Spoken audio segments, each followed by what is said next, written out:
Actually, napag-uusapan po talaga yan, issue po yan na mas lumalabas, na mas mataas ang airfare patungo, halimbawa na lang sa Siargao as compared kung pupunta sa ibang bansa.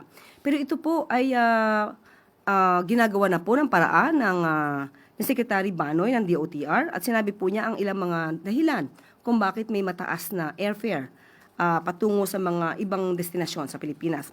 Unang-una po, may mga nag-ooperate, mga smaller aircraft na nakakapag-accommodate lamang ng 60 to 70 passengers, pero pareho po ng operational cost as compared sa jet economics na nakakapag-accommodate ng 200 passengers.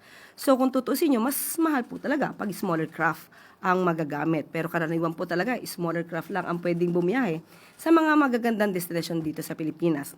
Pangalawa po ay sinabi rin po niya na nakapag-negotiate na po siya at nakapag-usap na po sa pamunuan ng PAL at Cebu Pacific at nag-agree naman po na mababawasan ang presyo lalo-lalo pa sa mga sa Siargao flights.